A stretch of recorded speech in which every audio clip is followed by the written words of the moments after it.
Welcome to BlackUSA.news morning show. I'm your host, William Hanna Jr. Join us as we explore the news and opinions that impact our community.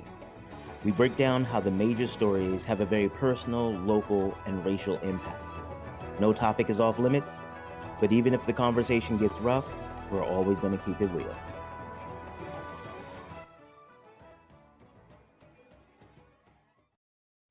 Greetings and salutations, all my people out in internet land. How are you all doing today?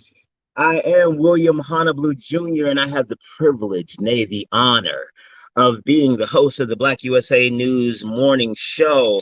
I want to say thank you. A big shout out to the super producer, Kyle Crazy Horse Morgan, who always keeps us together, always keeps us focused. And make sure that we have incredible guests and do some incredible things for you guys. And today is no different. Today is no different. We are going to have candidate for Baltimore City State's Attorney, Roya Hanna here. She's going to talk to us about her platform, about what she wants to do in office, and how we can be impactful in the job of the office. Because, Baltimore has been under fire for a number of years for homicide rates and violent crime rates and things like that. And so we need to make sure that we are doing everything we can to resolve the issue. We are doing what needs to be done to make sure that the place we live, can be a safe place to live. And so that is the state's attorney is an integral part of that of the criminal justice system and our safety. And so we're really happy to have a conversation with candidate Hanna about her plans for the office and for the city. You know what we got to do. We got to thank the people that make this possible. Want to say a big shout out to STEM City USA, as we are streaming in the metaverse. If you are watching this in the metaverse, hello, greetings, salutations. We do this with Dr. Tyrone Taborn, whose birthday is today, by the way. Whoop, whoop. Happy birthday, Dr. Taborn. We do this with them because we understand the importance of the digital divide. And we also understand that if we are not taking strides and steps to ensure that our communities have access and that they have access to the things that they want, the messages, if we don't do that, somebody else will. And we are pretty comfortable, if history is any indication, that it won't go in our favor. So we appreciate the opportunity to partner with STEM City USA. And actually, I got a conversation with Vicky coming up today. Vicky Stevens over there. So I'm looking forward to finding out how I can be more engaged with their efforts, because they do an amazing job over there. Jay Wendell Gordon, the Warrior Lawyer, we are so grateful to have him as a sponsor. And it's just, well, again, we're having a conversation with a person seeking the office of the state's top prosecutor. So if you find yourself on the other side of those charges, you might want to give the Warrior Lawyer a call. He is not called the Warrior Lawyer just because it sounds cool and it rhymes. He's called the Warrior Lawyer because he fights for his clients and he has the receipts to prove it. So if you find yourself on the wrong side of the criminal justice system, make sure you reach out and get the support you need. You all know how I feel about Darker Than Blue. Oh my God. Yeah. Cowboy Prime Rib, everything you all said it was going to be. Everything, all of the things. Thank you so much for putting me on. If you have not visited Darker Than Blue, please take an opportunity. You can get carry out. I think they got DoorDash or one of those things. You can go there and you can find great food, and you will be supporting a business that supports our community. Murphy, Falcone, and Murphy. Judge Murphy has been working on civil rights and protecting the Black community since before I became an adult. We don't talk about this man's age. Apparently, that's disrespectful. But he's been doing it for a while. So if you find, and not just, let me be clear, not just a great jurist, but also created a law firm that engages the community and fights for. They do, great lobbying work, great advocacy work, and great civil work. So if you find yourself in a situation where you need some help, you need some support, make sure that you reach out to them. Worst case scenario, you give them a call, nothing comes of it. Ta-da! Best case scenario, they can change the entire trajectory of your case and maybe even your life. But if you want to celebrate a change in life with somebody, please go to Edible Arrangements. My goodness, my God.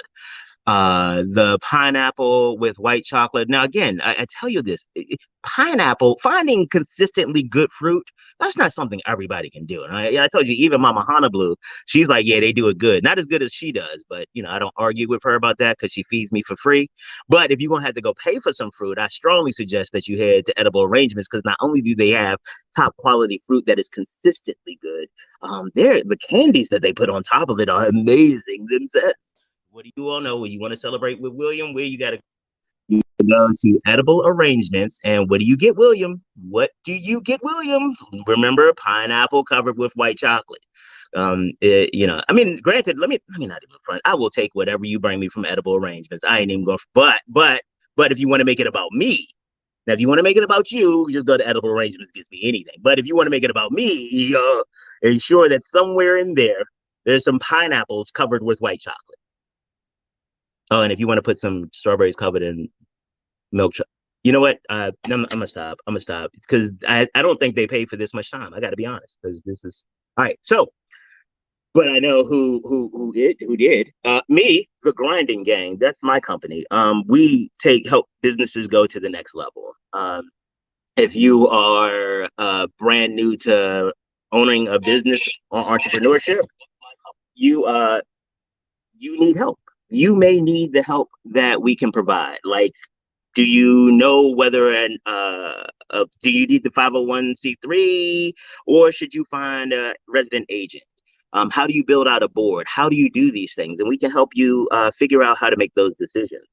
And our newest sponsor, oh, I'm sorry, that's not our newest sponsor. I don't even know what I clicked the wrong. That's what happens when you click the wrong buttons. You been clicking and stuff like that.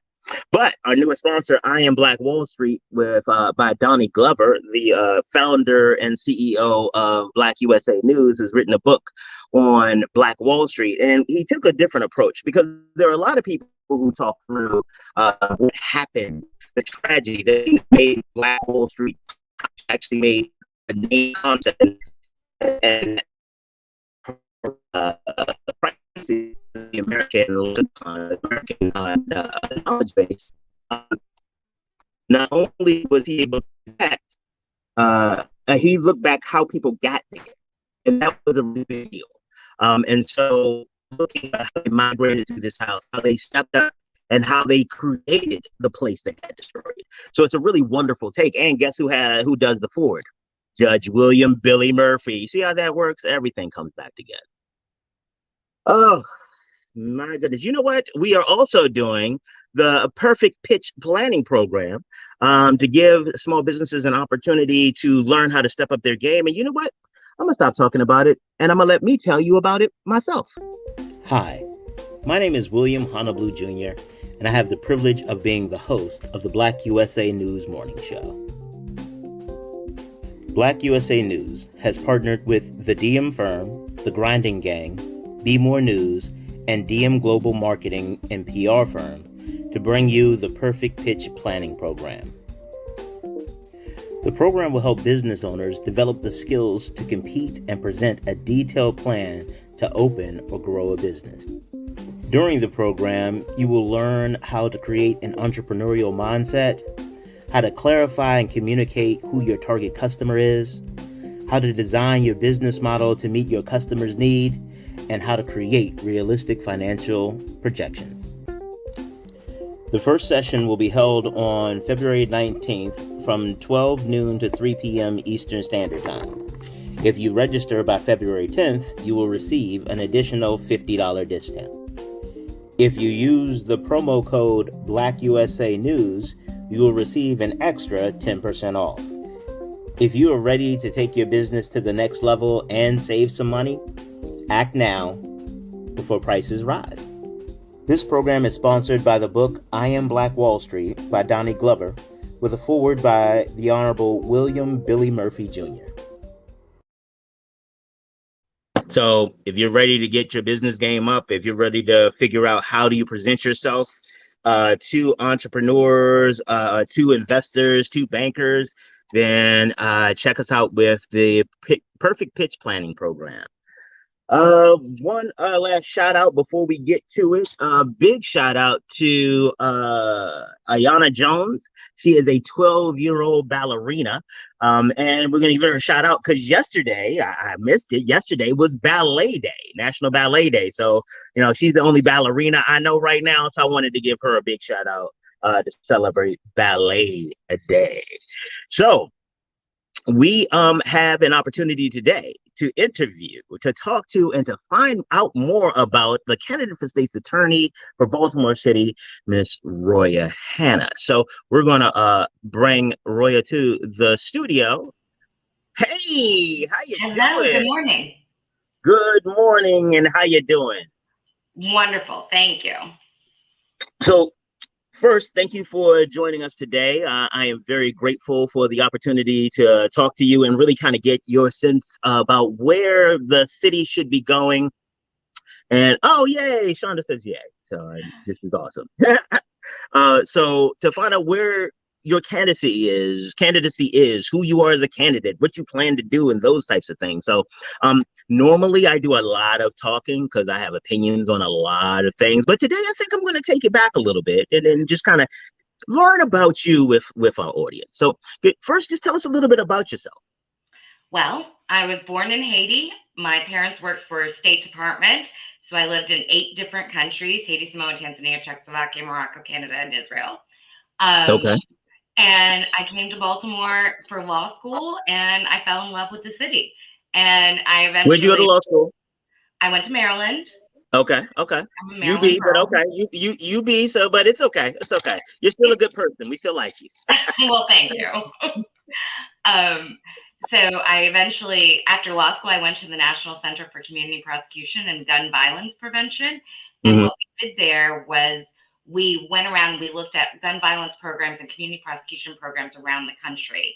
And we figured out what works for people. And then we trained prosecutors' offices on how to implement those programs. Okay. So I then came to the state's attorney's office, and I worked there for 12 years. 9 of those I just did murders and shootings. And wait, I'm sorry.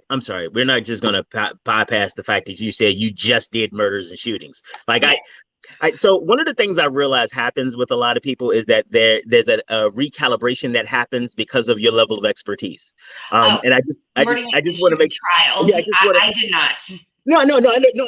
Honestly, that would be a whole other interview, and we'd be doing it in a different fashion. So not that, but like the idea that part of your day-to-day activities were dealing with these types of cases and these types of crimes. It wasn't like, hey, Jay Walker, you just don't walk Jay anymore. It was like really dealing into this engagement and intersection between victims, police, offenders, lawyers, and all of that. So I just wanted to make sure people understood the gravity of that space.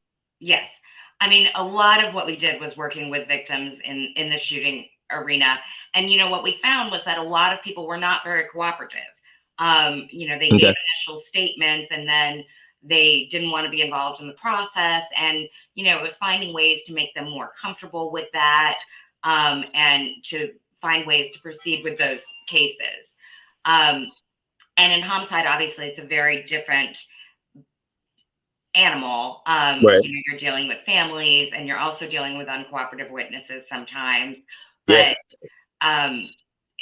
they're very serious, and I have the distinction of never having lost a homicide trial in the 4 years that I was in homicide. So that I think is a reflection. So wait, because we that's a great claim, and I appreciate that. But like, are we talking like you only took like 3 cases to trial, or like, because some people play the numbers like that, and that's cool. But if you're gonna bring up a number, we're gonna ask about it. No, I totally get that. I think I had 12 trials and 14 defendants. So okay. Just want to make sure, because I've never lost a murder trial either. I understand. But I tried more than 1 or 2. So okay. Gotcha. So I'm sorry. Go ahead. I just want to make sure we were because what. So I also. I am a skeptic. I'm skeptical of politicians. As I mentioned, I think politicians, all because of the process you all have to go through the campaigning, that there's you all are all a little off. So I have questions. And so some of the questions, and I've also had the unfortunate time to witness and work with politicians who are not forthright, as we shall call it. And so whenever I hear, I love numbers and quote and stats, because shameless self-promotion is what we do here. But I also, if you're saying this, I want to make sure we're in the gravity of what it is, and not just like, oh, because I will be more happy to go someplace and tell people I've lost a murder case. No. I have tried more than a handful, and some of them were very significant. So I think that is a record that I can stand on. Absolutely. But I think a lot of the reason why I was able to do that was under Mr. Bernstein, the structure of the homicide unit really changed. And so a lot of times we would get called when the murder happened. So we would go down in the middle of the night and we would work with the police officers, interview the witnesses, talk to the family right then. So they felt more comfortable with talking the to you process. later. Yeah. And they were less likely to recant or change their story or whatever if they had seen you at the very beginning. So, one of the plans that I want to implement as state's attorney is to fully examine all cases, particularly violent crime cases, at the beginning. So instead of having an initial review unit, which just checks the boxes, to actually have that unit look at the cases, make sure that they're viable, interview the witnesses, make sure that the police have gotten all the cameras in the areas, have done what is necessary. It has two effects. It makes those cases stronger so that we can actually secure convictions against violent offenders. And it also has the effect that we won't charge cases that we can't prove. So people won't be sitting in jail for a year on a case that the state's attorney's office will never be able to prove. So, when I created my plan, I really tried to look at the structural changes that I can make to the office to make sure that the system is fair and to make sure that violent offenders are taken off the streets. So you're taking this approach. It sounds like you're adding in a very significant management component, not just the political component, not just like, hey, let's make sure we say the things, because saying things about violent crime and saying things about lowering the numbers and how you can magically do it yourself. If everybody just votes for you, you'll be able to magically do it. And I'm whoops, I'm sorry. The monitor keeps coming on to talk to me. I was like, you're not supposed to talk to me. I'm doing the show. I'm not listening to the show. Stop it. Technology is wonderful. This is why I need, okay, separate issue. I'm about to bring you in. I'm about to turn the show into like the show. Let's have a show about the show. No, but so for you all, as you all are as you're navigating this, it sounds like you're trying to bring a level of operational efficiency, not just the politics of, hey, I can do this if you vote for me, but really talking about some structural operational changes to help the efficiency. Is that, am I on or am I off? I think you're on. And I think, that's what the community wants to do. So far, we hear a lot of politicians make promises that and they never tell us how. Like, right. I am how you gonna do that? Like, let's be real. Let's talk about actual changes that we can make. Let's talk about how you're going to engage the community, how you're going to accomplish the different things. What does that mean money-wise? What does that mean as far as bringing in other agencies and accomplishing those things? I think that is what voters really want. Anybody can stand up here and make promises. I can say I'm going to get the homicide number down to 0 in a year. Nobody will believe me. No, absolutely. And then we will have to have a different mental health conversation. Yeah. And that I'm never going to make that promise, but I do think that there are changes that we can make that will get the numbers down and will allow the community to be a more involved component in the criminal justice process and allow people's humanity to come through in the criminal justice process. Now, you have mentioned several times this concept of bringing humanity back to the criminal justice system, and I got to say, I do really, really appreciate that. And you've also mentioned twice today, this idea of people kind of pulling back after their initial cooperation and feeling less willing to engage the law enforcement after the initial crisis is over. Like, hey, you're helping me deal with this immediate crisis. That's cool. But now that I've had an opportunity to think through it, think about what this is going to mean, me working with you guys, I'm going to go ahead and go pull back. So I mean, that's part of the reality. And, as we talk about on the show and on the network a lot, some of that comes from, let's not say some, most of that comes from this idea that police can't be trusted. Law enforcement can't be trusted. You all are punitive. You as a prosecutor, a lot of things that, especially some of my friends who became prosecutors, one of the things that really blew them was how often they were talking to the same person as a victim in one case, but the offender in another. And so like this duality creates this kind of problematic place, because like, damn, if I'm cooperating with you, I might be a perpetrator someplace else.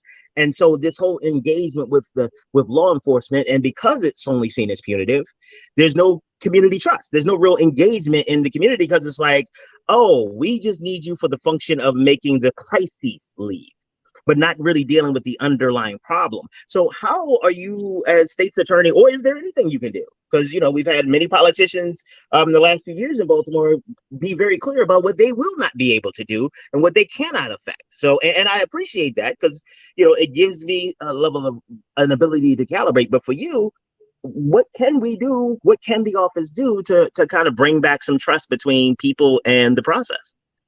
I think the first thing is to hold the police accountable and to kind of bridge that gap between the police and the community, and to allow for increased collaboration. I have mentioned recanting witnesses, and that is a very prevalent problem in Baltimore. But there are a lot of different reasons why people recant.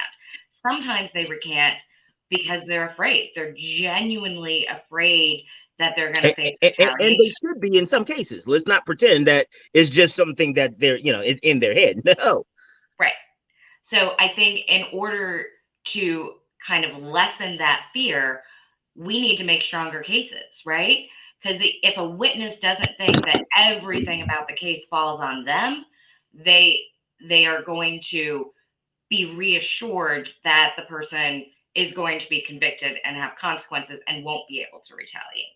And so, making sure that DNA is analyzed in a timely fashion, making sure that fingerprints are collected and analyzed, doing all of those different things to kind of lessen the individual's concern that everything falls on them.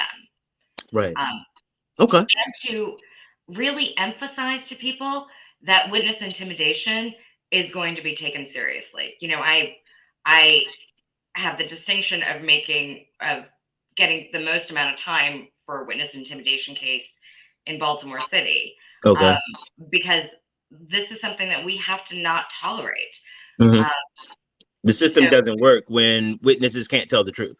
Exactly. Or when they face repercussions from doing that, or get paid off, or any of those different things. We need to make sure that the system is fair and just and able to function. So one of the, to the point about it, if you don't trust that the system is going to be able to do what it says, why would you even begin your engagement? Why do prosecutors lose? Because, for those of us on the outside, we watch Law and Order, okay? And I've seen them convict like sex offenders on way less evidence than you guys have consistently. And Baltimore is like, and what happened to CSI? What happened? Like, you all, why do you not have DNA? How come you all don't have fingerprints? Why do you all keep losing? Well, I think there's a lot of different reasons why prosecutors lose. Right. Our DNA lab is incredibly backed up. It is difficult to get DNA and fingerprints in a timely manner. That is something that systematically the city has to address. We have to be able to hire more DNA analysts. And why don't we? I don't know. Because again, because if this is one of the root causes, I need to find out for us. Like, we need to. Well, if you all are losing because DNA, so who's responsible for that? Who is this? The police department, the mayor, the governor? The police department. The police department So the police department is not hiring enough people to process the. Oh, I'm sorry. Wait. Let me be clear. I'm not trying to get a quote from you. I just am trying to make sure I understand. So one of the reasons that prosecutors are not able to use DNA is because the lab is backed up. The decisions about what resources to put in the lab, it comes from like the commissioner or the mayor, but the executive branch, that part of the executive branch. Okay. So DNA is one of the things. Okay. So now we know when we go talk to the mayor, we're like, okay, so how are we gonna get that DNA game up? So okay. But what else? Because give me a Christmas list. Put it on here. Tell us what you need for us to do to make sure that if you get the job, what do you need to get higher prosecutions? So I think one of the things that I have criticized the current administration about is the number of prosecutors. When this administration came in, there were 217 prosecutors in the office. There are now 167. And it's not a budget issue because their budget has increased 35% and worth $13 million. And it's just that there are not enough people. I don't know if you're familiar with the Luther Trent case, the one where the man tried to burn his. Oh yeah. Oh, is this that one where he was like, I shouldn't be let out? Yes. Okay. Yeah. So okay, that was the guy. He did something to his girlfriend, like set somebody on fire, and then he got let out because they made a deal or something. Or okay. You know what? Hey, how about you tell us? Okay, thank you. There we go. So after months of threatening his ex-girlfriend, he then tried to set her house on fire with her and her two roommates in it. She was able to make it out alive.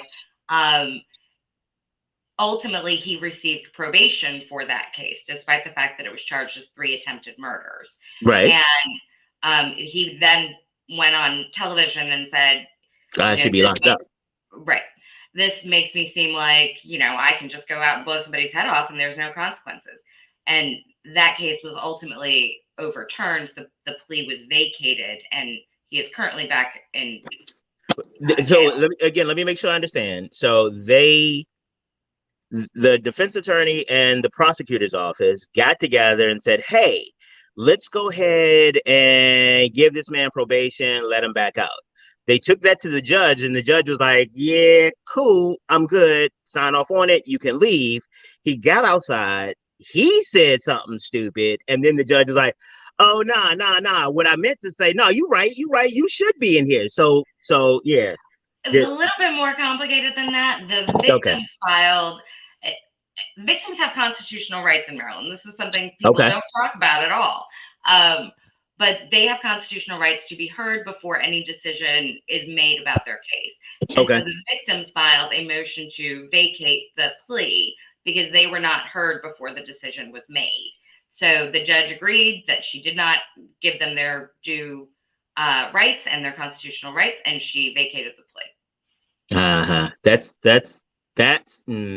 I have opinions on that, but this isn't about me today. So I have opinions on that, but this is not I got to keep saying that. This is not about me today. This is not about me today. This is not about me today. Okay, so we got DNA. You need more people to process the DNA. All right, so we're going to see if we can get you some more budget and hiring people. They need more prosecutors at the office. So why that's a big drop that you talked about. So why are they, because we've been hearing this as we've been talking to some of our entrepreneurs and some of our larger business owners.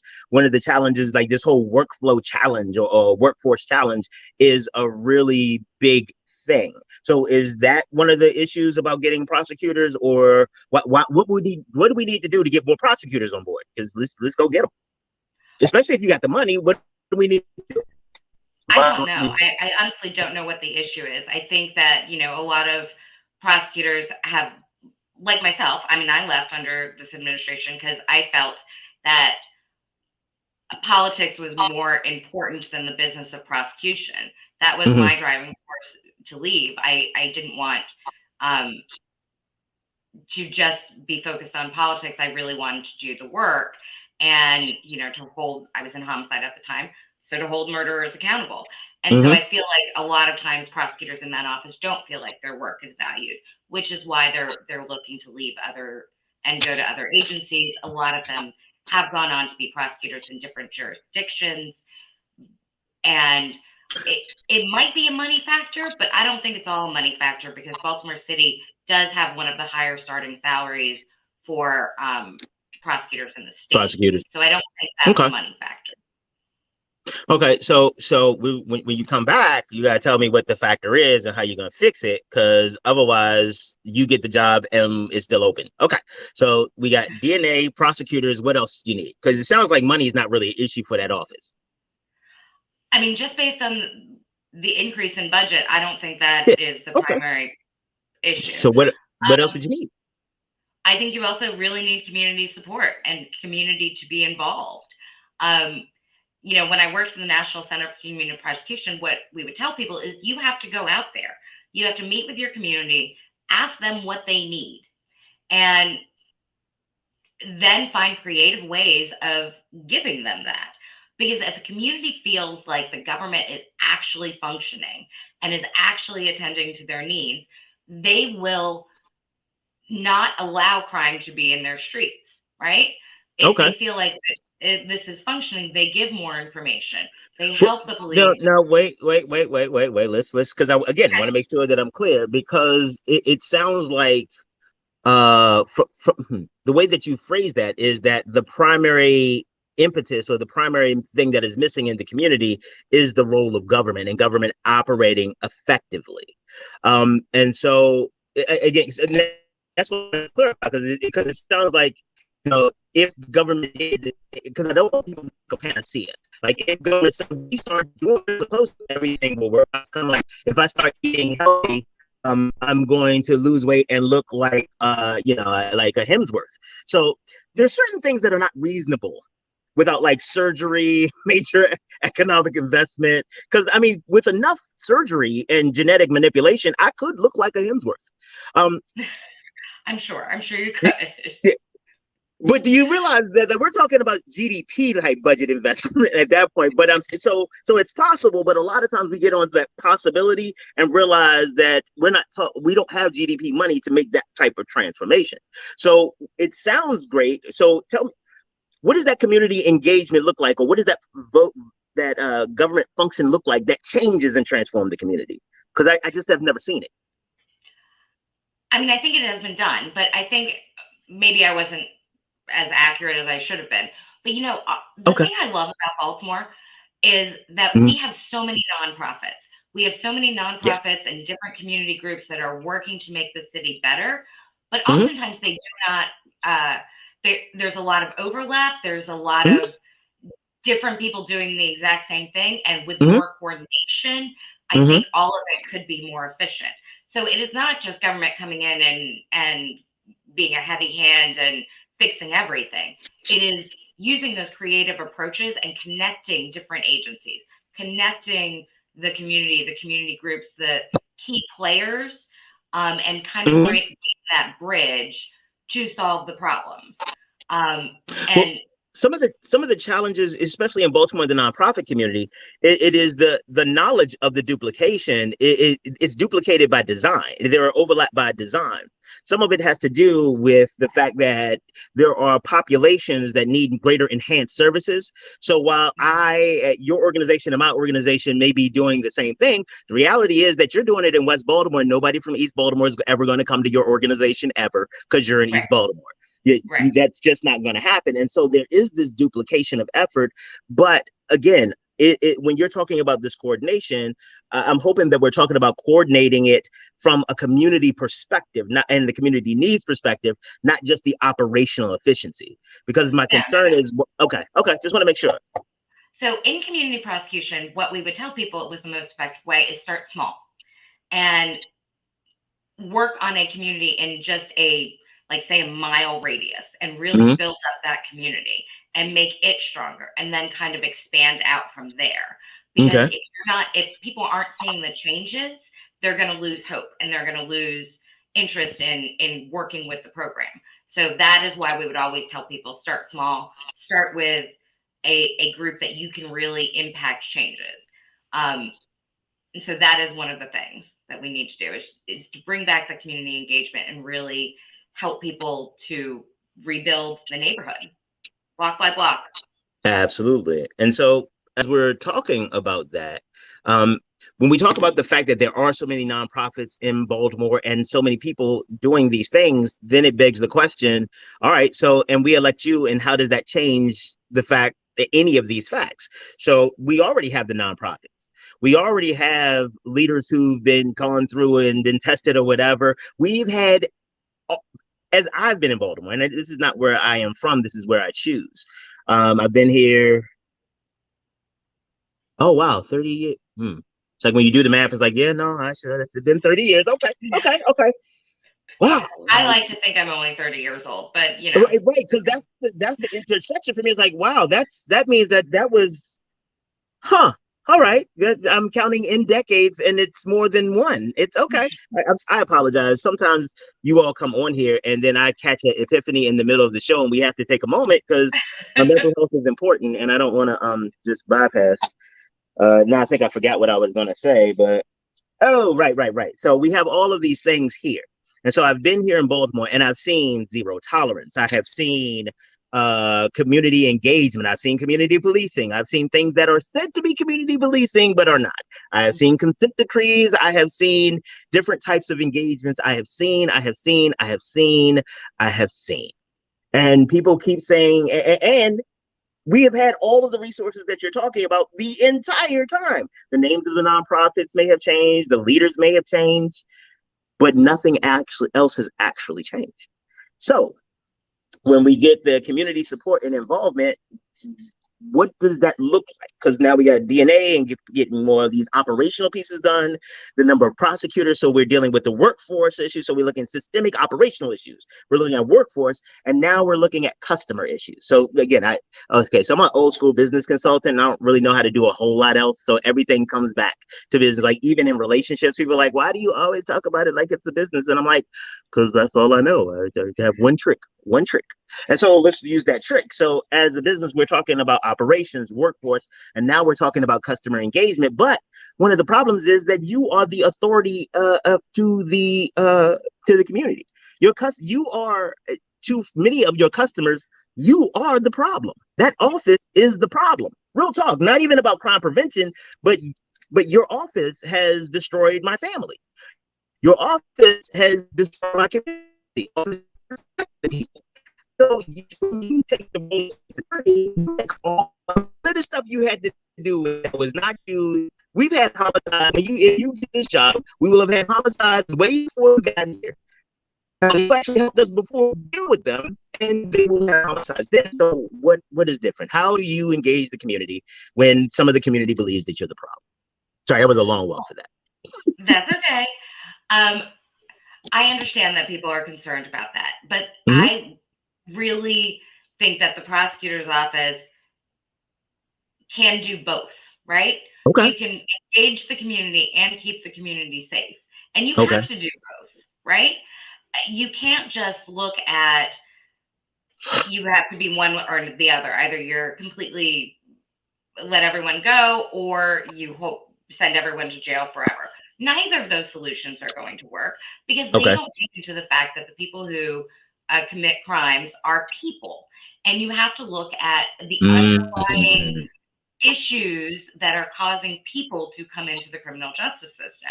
And if the people are in the criminal justice system, are you talking about root causes? I'm sorry, ma'am. Are you going to talk about root causes? Is that not allowed? No, absolutely. But honestly, one of the issues is that most of the time people don't start talking about root causes. They talk about shiny solutions to fix things. And I'm like, well, if we're not going to talk about root cause, I'm sorry, that was excitement on my part. Like, oh my God, we're going to talk about like how we got here. Like that. Okay, let's do that. Right. So one of the things that I did when I tried to create my plan was to look at the root causes of crime in Baltimore. So, my early juvenile intervention plan, obviously the state's attorney's office has a very limited role in the school system or in education. But, one of the things that we can start talking about is connecting kids to the school system and kind of looking at truancy, because truancy is the leading indicator of delinquency. So just connecting them to other solutions before they start committing any sort of crimes. we would get those calls when I was in juvenile all the time. Hey, Right. my grandson is a really sweet kid, but he's starting to hang out on the corner more, and I'm really worried about him. And we'd say, okay, too bad, so sad. Call us back when he's committed 3 crimes.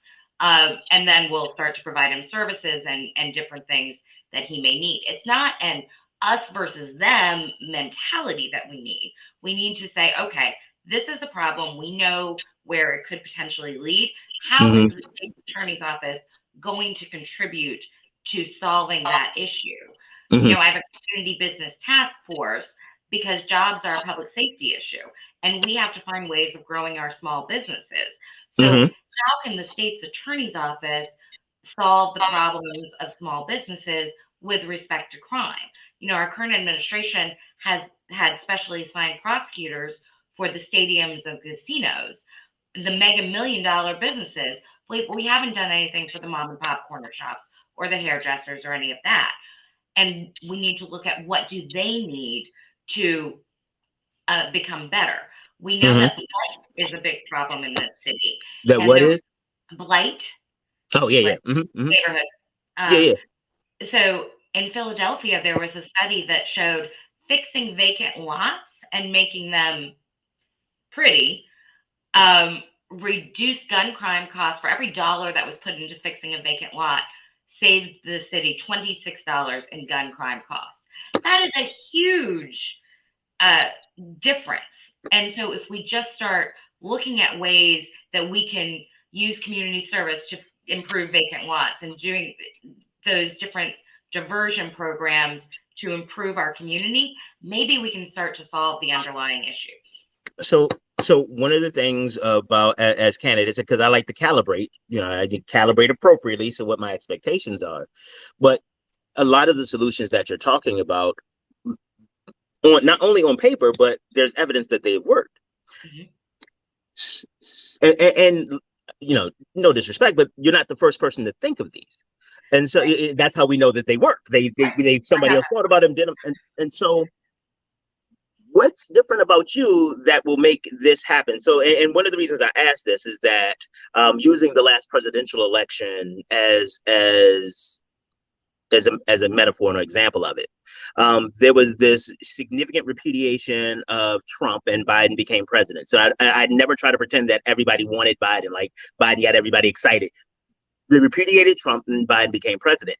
Then the Democrats got 50% of the Senate, and with the vice presidency, it seemed like everything was going to be gravy. That at least even the non-progressive elements of Biden's agenda are getting stalled. And so it is not just the because we did, you know, as the people, customers, we paid the bill. Right. We paid the bill. We got you in office, and now we are stalled. And it's not only we stalled, it's not looking good. So again, your plan is good and it sounds great when we're talking to you, but you're not the ops.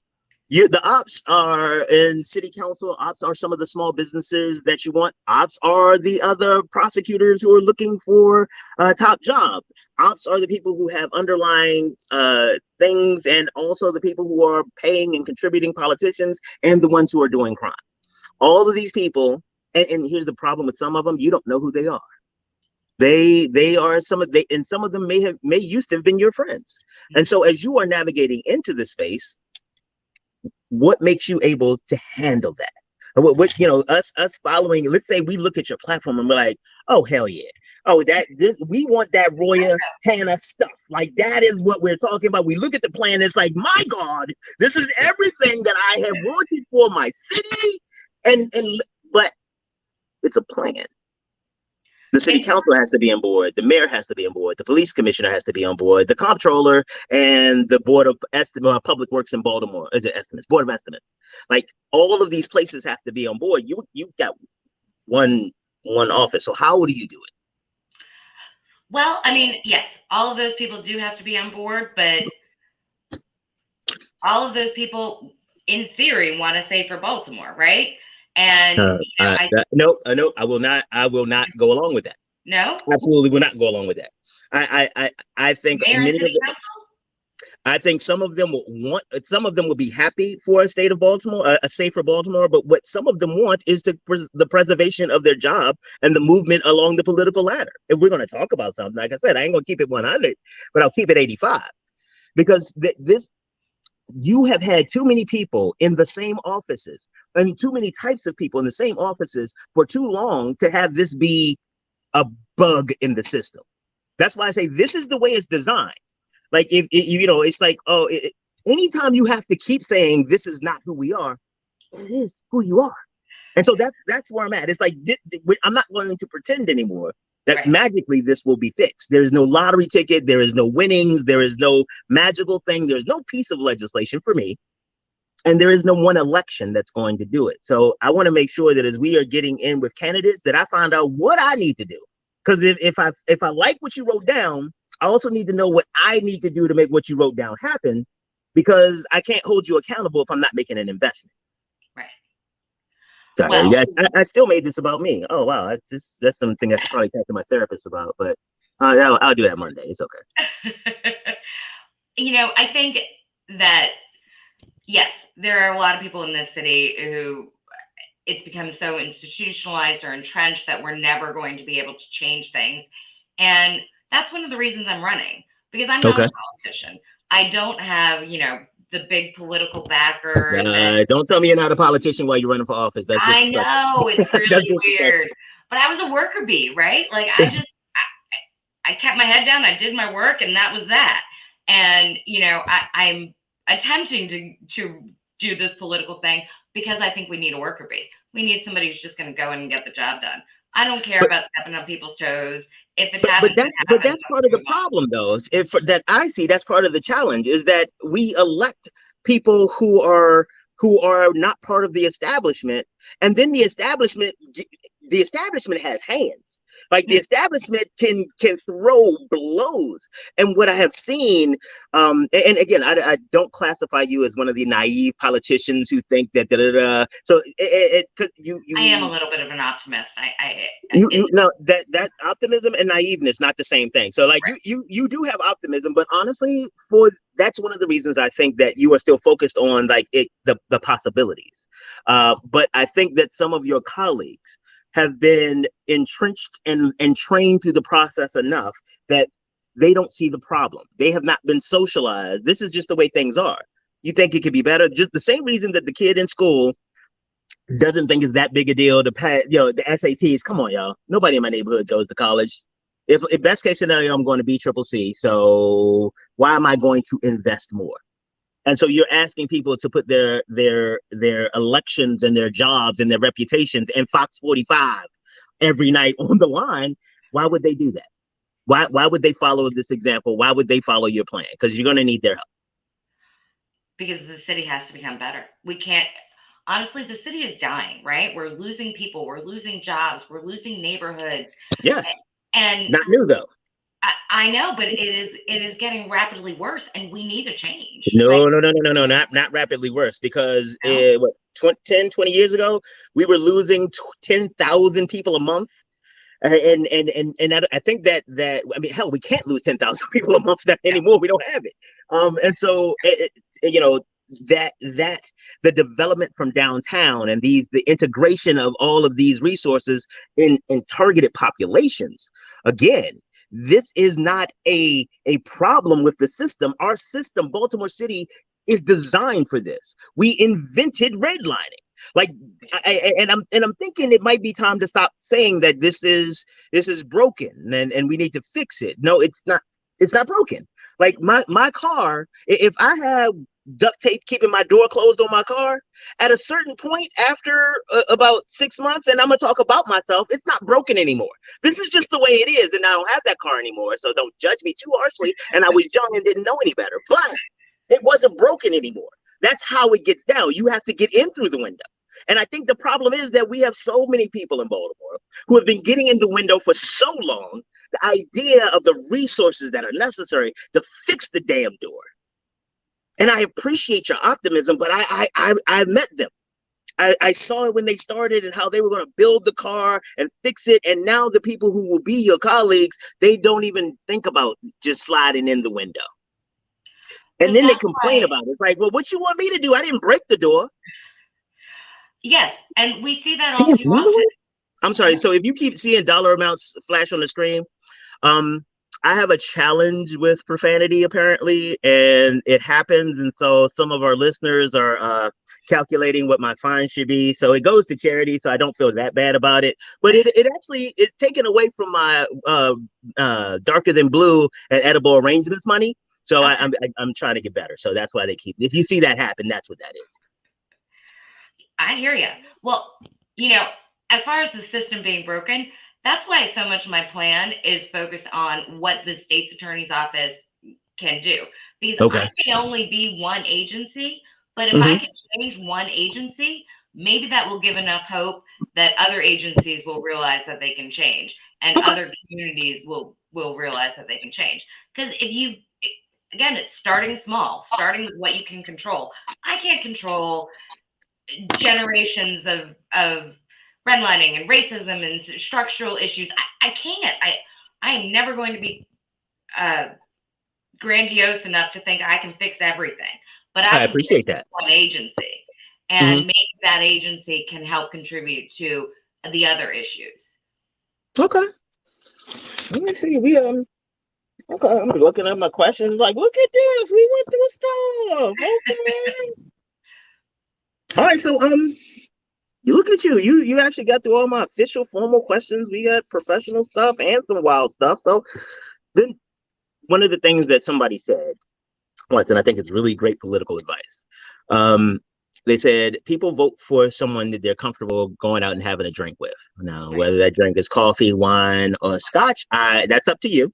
But tell the listeners why you are somebody who not just why you're the qualified candidate, because you're a person in that role. And if we're going to talk about bringing the humanity back to law enforcement, we have to make sure that we are taking its leaders as humans and not as just the roles that they hold. So tell us a little bit about the human you. The human me? Mm-hmm.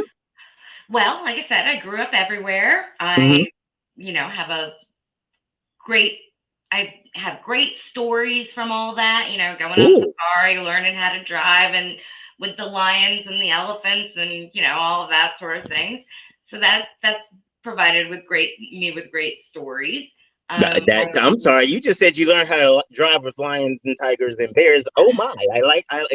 Okay, that's a good thing. That would be a story I'd want to go out to go have a drink about. Okay, come on, give me some more. What are we going to talk about over the drinks? Right? Yeah. I mean, everyone else learned in parking lots. I had a different thing altogether. Okay. So I think it was a really interesting experience, and it made me appreciate a lot of different people and appreciate the fact that everyone's the same. It doesn't matter where you grew up or what your social economic background is. Everyone wants to be treated with dignity and respect and to have the person they are shine through. So I think growing up like that really did help instill that value in me.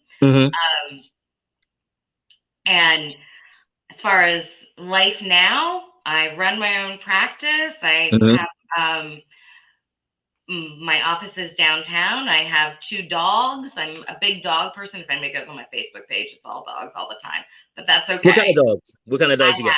I have a black lab and a stable hound. She's about 35 pounds. What type of dog is it? Stable hound.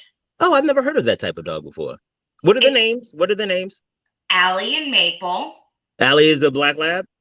Allie is the little one. Okay. Look at you having a good time. Yeah. How is that having dogs because you live in the city, right? Yeah. Okay, so how is that having dogs in the city? I live in Mount Washington, so. Oh, okay. So you have I have a little bit of a yard that they can go and run around in. Okay. Yeah. And there's a couple of dog parks in Mount Washington as well. Oh no, that's not in Mount Washington. That's down by like Chase and Calvert, down that way. There's Lake Roland, which has yeah. That's it's Baltimore County, but it's close. Okay, so we talk about Dogs, and we okay. So Drugs and crime, you know. what is your favorite cartoon character, or oh, actually, not even your favorite, but if you had an avatar, a cartoon character or comic book character or one of those, what would be your avatar? I mean, I would like to think Wonder Woman. It Ah, was tell me pretty cool. why. Well, I mean, she could just do things. She, fought the bad guys and stuff. That's Okay. kind of my thing. Ah, I get that. I see that now. See, Okay, see crime the fighting, crime warrior. prevention. Okay. Okay, I see that. That's okay. I can get that. I can get that. Now, what is the biggest takeaway that you want people to have about you and your candidacy? When they watch this and they're like, "Hey, I want to tell you about Roya Hanna," you want them to say what? She's going to help people who needs help and keep our community safe. Oh, that's pretty straightforward. I like it. I like It's it. pretty straightforward. Now tell them where they can find out more about you and some of your plans and stuff like that. Like I've enjoyed going to your website and kind of going through some of your plans and stuff, but tell them where they can and what should they be looking for when they get there. If you go to electroyahanna.com, it has my plan. I set out a bunch of different programs on police misconduct, on a women's empowerment court, reentry fairs, gun violence deterrence programs, all these sorts of things that I think will ultimately help to reduce violent crime and to, like I said, help the people who need help. Because that's if we're going to stop crime, we have to accomplish that. So tell us a little bit more about the women's focus. I don't know why I didn't write that down. I remember looking at that and thought that was a pretty interesting and cool piece. Tell me a little bit about that. Well, studies have shown that most incarcerated women have been the victims of domestic or sexual assault. Yes. And the trauma causes them to go on to commit other crimes. So my idea for the Women's Empowerment Court was to address issues of trauma and to make sure that they are getting the help and treatment that they need. And also, so many women who end up being incarcerated or end up being involved in the criminal justice system are single moms. So to do things like help them get daycare vouchers so that they can go to school or get good jobs, and to really kind of give them different options and recognize that they have different challenges than other people, and they generally tend to respond better in a system that is more gender specific and can address those challenges. That's pretty progressive for a law enforcement person. I know. Looking at root causes and trauma, trying to help people. Okay. Yeah. Okay, I see what you're doing over there. I am very hopeful that this will not be the last time that we get a chance to talk to you. And I would love to have you back, and maybe at that point we can do a deep dive into one of your particular policy area if you would like to. That would be great. Thank you so much for having me. Oh, no problem. This has been a wonderful conversation. Thank you very much. Thank you. All right. You have a great one, Roya. All right. Bye. Bye. Oh my God, ladies and gentlemen, boys and girls, children of all ages, we did it again. We did it again. We made it through an entire show. We got some good information. Some information about what we need to do to make sure that the prosecutor's office can live up to its responsibilities. We've gotten some good information about Roya Hanna, who's the candidate for the state's attorney's office. And we'll be having conversations with more of our elected officials. Before we end today, I forgot to tell you all that we are currently you can enter to win free tickets to the Perfect Pitch Planning Program. So Donnie has really jumped in and said that we need to make sure that as many people in our community have the resources to go and to help step up their business as possible. So yeah, if you are interested, please make sure that you comment or hit us up at info@grindinggang.com. Ladies and gentlemen, boys and girls, children of all ages, thank you again for all that you've done, for just being here. I'm grateful. We will be back tomorrow with Dr. Helen Holton talking about the Black agenda.